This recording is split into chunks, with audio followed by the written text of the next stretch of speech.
Welcome to the Tonya Hofmann's Fabulous TV Show. This is my fabulous TV show, and I am Tonya Hofmann. And I always have an incredibly fabulous guest star. Today is Kelvin Chin. Hey, Kelvin, how are you? Hey, Tonya. Hi. Thank you. So Kelvin is going to blow you away. Oh my gosh. We ran into each other randomly because I was running into a guy next to me that was at Starbucks. It was like one of those kind of serendipitous type of things. And then I find out that his fiance is a lady that someone else told me to get a hold of. I mean, how crazy is this? So we're going to have a good time. I wanted to remind everyone, if you haven't been to the website, what are you waiting for? So go to Public Speakers with an S, association, all spelled out.com. Find out about the association. We love for you to be on our next upcoming virtual summit, on our Fab How-To-a-thon, which is our webinars tip series. Obviously, I want you on my show and all the other fabulous ways to get your name out there and your message heard. So Kelvin, so I know you just came out with an amazing book. So can you tell a little bit people about who you are and your book and all that kind of good stuff? Sure.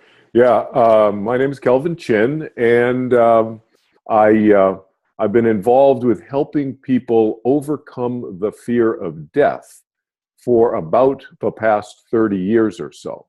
So I've had a corporate and a legal services career for many decades, but what happened was my mom died about 30 years ago now, and it was really a sudden thing. It was a shock, really, to everybody and really to me, and it really shook me to my core. And that's really what got me started in this whole death and dying area, because I just started helping people really nights and weekends. That's how it started. So I just happened to be, as Tonya was saying, at Starbucks meeting with another friend of mine, and she was sitting there, and this is the cover of my book. And so on the back of the book, you can see there's a small picture of me, and you kind of get the idea. I don't have any hair. I shaved my head. So she had seen this.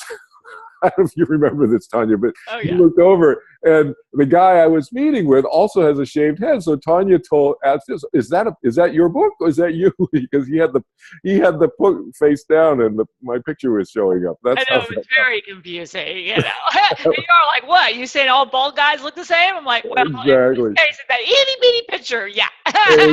exactly with that little picture. So that's how we met. So that was really kind of, as you say, serendipitous. It was really funny, but. Yeah.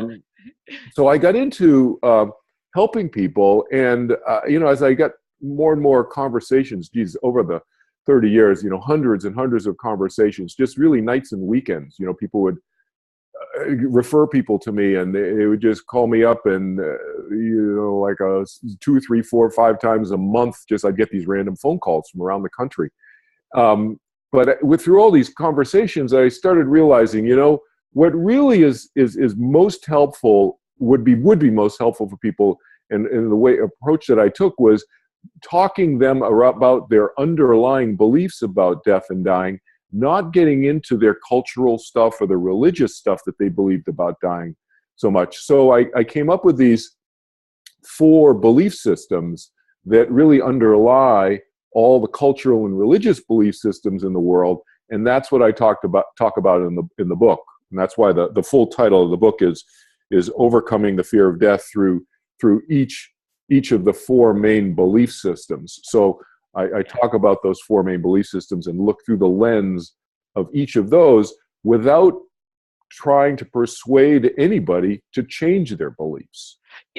This was incredibly interesting because we were meeting, and one of the things that I've noticed is I know quite a few people in the grief arena, and y'all are some of the most, not just nice, but funny. You have incredible insight. I don't know. There must be something incredibly special about you. Yeah, I think there's something that obviously I've had many conversations with people who have fears about death and dying, but I have also been with both of my parents and my fiance's, my would-be father-in-law, his death and so forth, and others at their deaths. And I think that when you're in this area, and whether you're in this area or not, anybody who has any of your viewers who've had that experience with a loved one, it changes them. It changes them deeply inside, and it it may shake them up in different ways that may be uncomfortable, but it also, I think, changes our perspective on life and living when we have a really intimate experience with a loved one or a friend or whoever who has died, and we've gone, in a sense, up to that doorway with them at the end. It does change us inside, and changes our perspective, I think. And Yeah. And I think especially as you get older, more and more of that, you just happens. My grandfather, before he passed away a couple of years ago, he says, those who survive and live for a long time see everyone around them pass away. And he goes, you feel very alone a lot of times. And I had never thought about, always thought, oh, it'd be great to live a long time, but you don't really know and can comprehend that expansion of what happens kind of around you. right, yeah, the effects around you. I mean, there's a good argument for developing a wide age range of friends, let's say, including young friends. Seriously, because as you get older, your peers start to, assuming you live a long time, your peers start to predecease you. So no, that is a serious consideration. But my whole effort and my whole focus is really trying to help people in the here and now, in the present, reduce their fears. Why? Because so that they can live more fully now with whomever they're with, whoever their friends and loved ones are. They can have a fuller, more enjoyable and productive relationship. Yeah. Because fear just eats up so much energy. And it's just I think it's unnecessary. And I help people see how, through their own belief system, they can reduce it. Because I know even for myself, it seems like a lot of it's just irrational. I had cancer when I was 29 and I was just turning 30. So when I found myself at 39, turning 40, I had this sudden overwhelming fear that I was going to get cancer again and that go through that experience and hit, up against death again. I mean, it was just like, what? Why am I even going down that road? Right. Yeah. I think we all, nobody's perfect, first of all. Nobody's perfect. Nobody has it all figured out, number one. Nobody has their anxieties all in check and dissipated completely. Everybody has little fears here and there. And I think that's normal. It's the issue is when they become debilitating, or when they become in the situation, the example that you gave. It's a great example, because those anxieties can somehow, and very often, they ill affect our living in the moment, in the present, because you start having this mental experience that's what I call beyond our imagination horizon. That's the phrase that I use. So the experience that you just described, you get rid of the cancer, but then you have a fear that you're going to get it again, because your imagination horizon, which is not the present, that's your future. That may not be a reality future, but it's in your mind. So I call it your imagination horizon. It's beyond the present. You start living there instead of living in the continual present, which is really where you do live life. And so we all have a tendency to do that. And so part of what I do is remind people of that, and it kind of brings them back into the moment, which is where they are at. I'll give you another example where I help people clarify. So this is a very common kind of conversation I have with people, either when I do in groups, I do talks in groups, or sometimes individually. And I've talked with people from every religion in the world, 20 different countries so far. People contact me through my website, and we Skype or we talk on the phone. And this one's very common. People will say that they're in the first belief system. So the first belief system, let me just describe it to you. The first belief system what people commonly refer to as the physical science belief about death. The physical science meaning that my mind is connected to my brain or my body, and when my body dies, my mind shuts off. That's it. One life, my dad used to say, put me in the box, throw the dirt on me, I'm done. That was my dad's phrase, and he said it so often it became a joke in the family. But that was his belief system, the first belief system, the physical science belief. Well, if you believe that, then you should have no fear about death, and I'll tell you why. Because, well, first of all, what is fear? Fear is the emotion caused by the anticipation of unhappiness.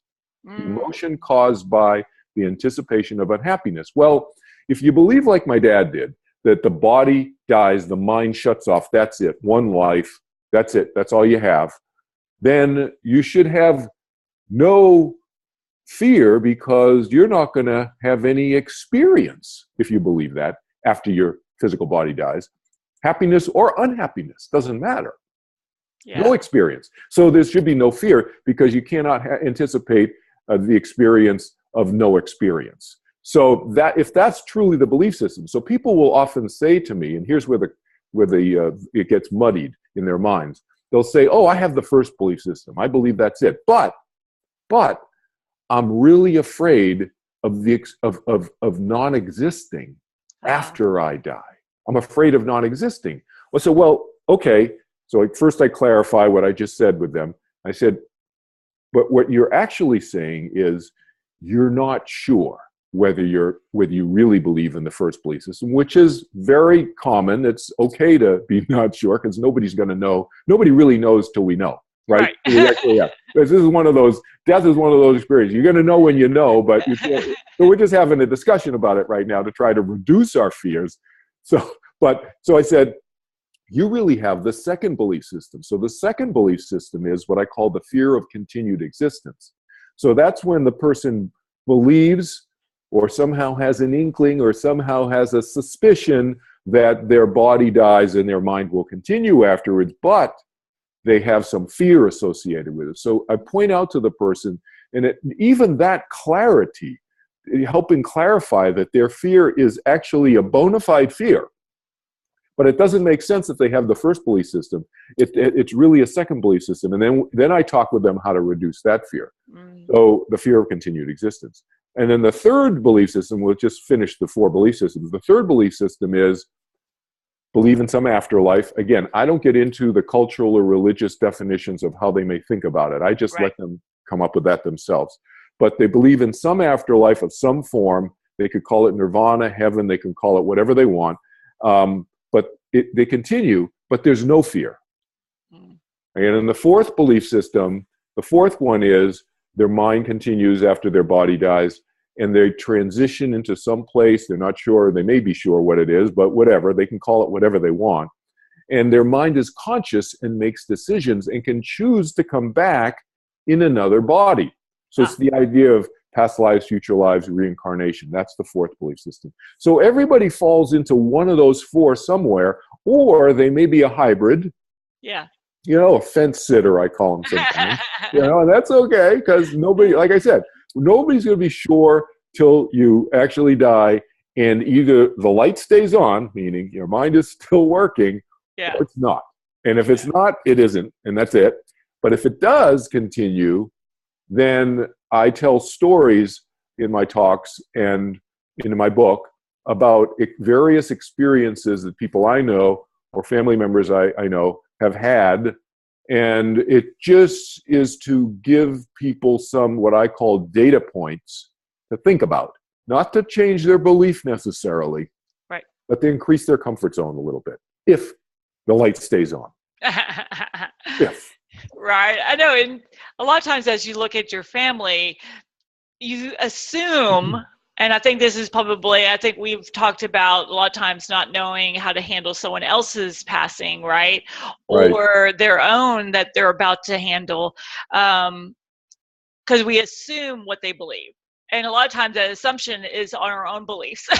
Absolutely. That's because, and that's a very, it's logical. It's logical. Why? Because, well, it's what we're most comfortable with. We're most comfortable with our beliefs. So we naturally go to our comfort zone. So you bring up a great point, because when I do in-service trainings in healthcare, for example, and I talk about the principles that I talk about in my book, it's to help caregivers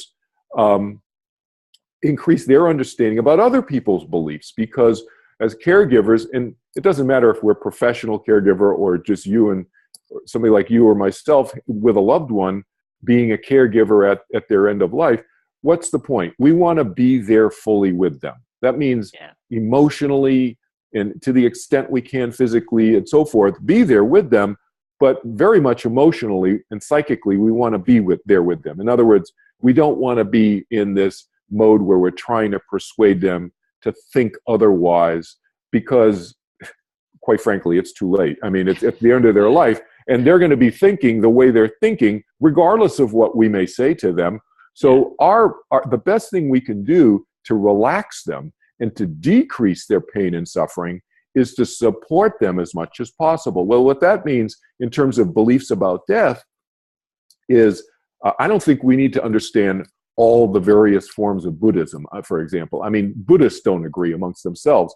We just had dinner with some Jewish friends last night, and they're talking about the huge range of beliefs within Judaism about religion and so forth. So we don't need to get into all those, but I think it's helpful for us as a world culture to at least understand the underlying beliefs through these four lenses, because then we'll at least feel comfortable with somebody who's Buddhist. We'll feel comfortable with somebody who's an atheist. We'll feel comfortable with somebody who's Judeo-Christian or Muslim or whatever, because these different beliefs will underlie all of their beliefs, and at least we can talk about them from that perspective, you know? Yeah. And I think when you look at the whole, because it's such a touchy subject anyways, because you're talking about death. Nobody wants to talk about it. You're talking about religion. Yeah, a lot of times you don't want to bring that up. Right. And all of these, it's almost like a secret society of information. Well, that's a great point. I mean, and I firmly believe, look, I came out of sales and marketing in corporate and in big law firms. I was the chief sales and marketing officer in some 600,000 lawyer law firms, big law firms in the country. And I still would tell people, don't discuss politics and religion. It's what everybody says, and I agree with that. And so that's why I came up with these four beliefs, so that you can talk about death and dying without having to talk about religion. Don't need to get it. If somebody wants to go there, that's okay. But here's a way that you can talk about death and dying without talking about religion. But you bring up another point, which is absolutely right on, which is most people don't want to talk about death.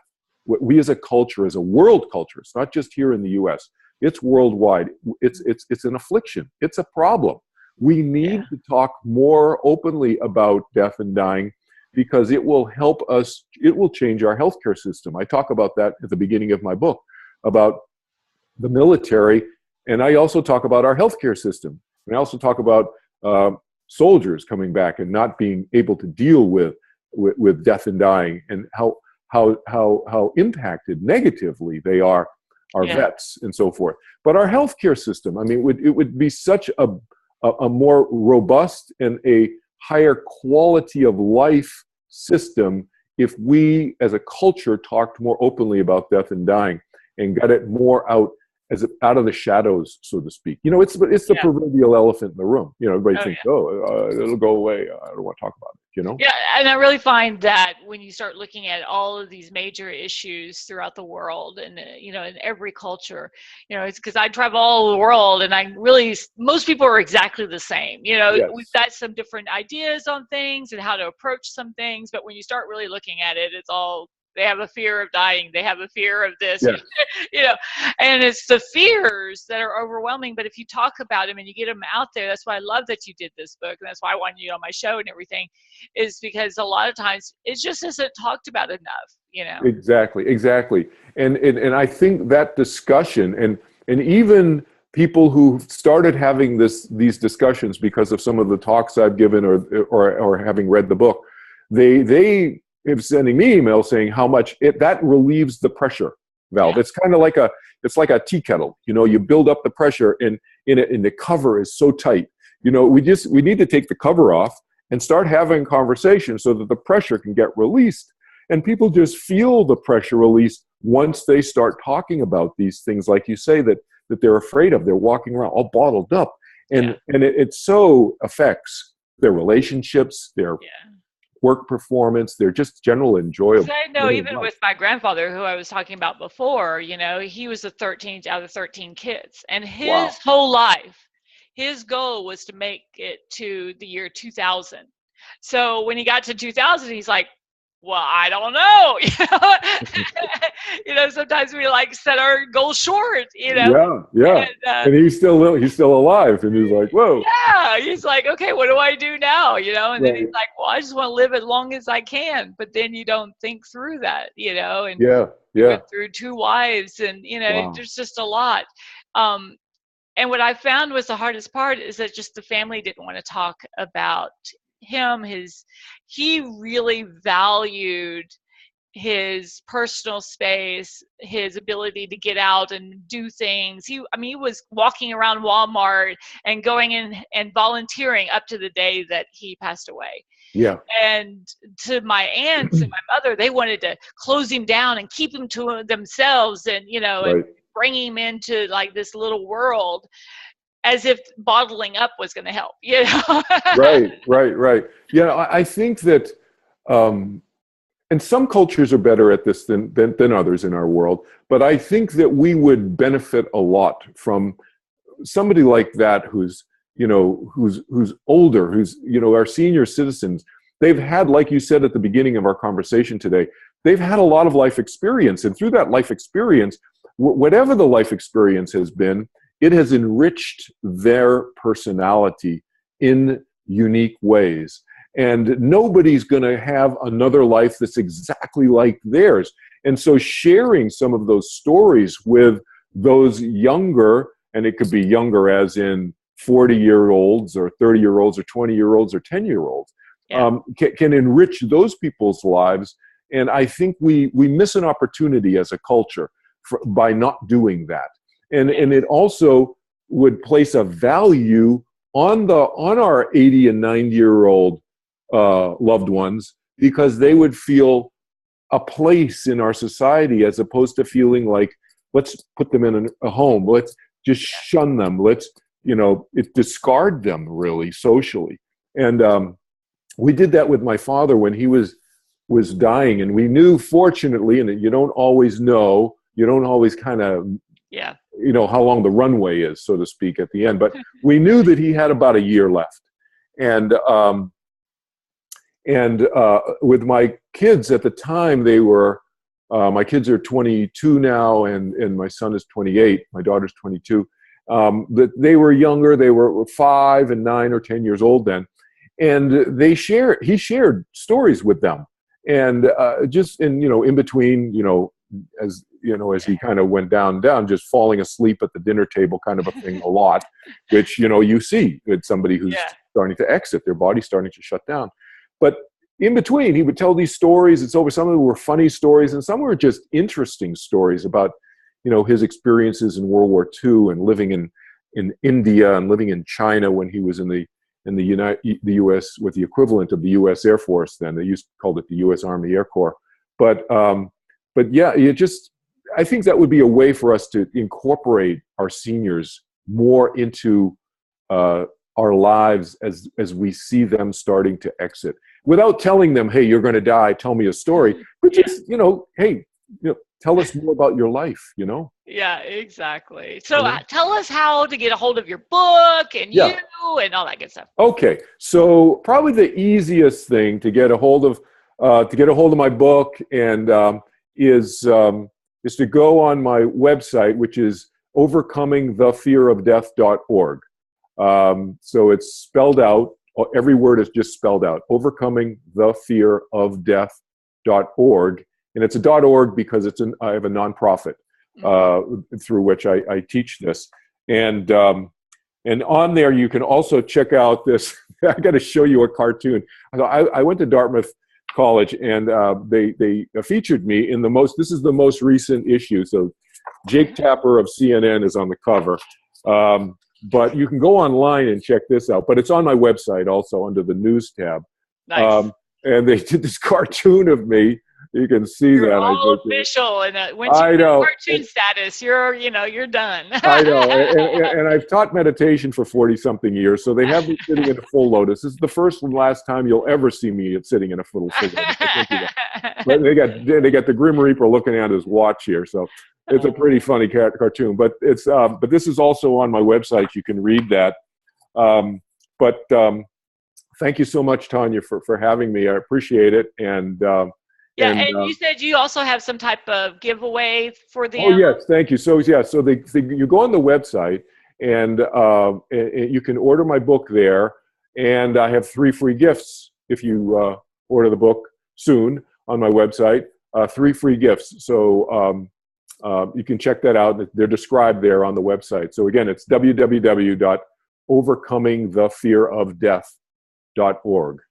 Perfect. All righty, everyone. So, I told you I was going to have a fabulous guest, and we'll definitely want Kelvin to come on again and again.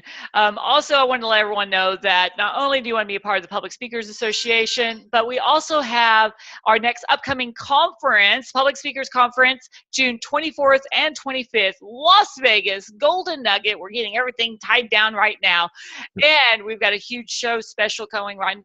Early bird special going on. So if you go to Public Speakers with an S conference.com, you'll find the details that we've got up so far, but you can go ahead and register, and in the coupon code we're going to put free conference 17. Okay, but first you got to sign up for the Public Speakers Association. So when you sign up for the featured speakers level, you're going to get a free ticket to the conference. All righty, so we want you to definitely jump in on that. All righty, Kelvin, thank you so much for being on today. Thank you so much, Tonya. Really appreciate it. All right, everybody, we will see you next time with another fabulous guest on the Tonya Hofmann's Fabulous TV Show. Bye. Bye, Kelvin. Bye, everybody.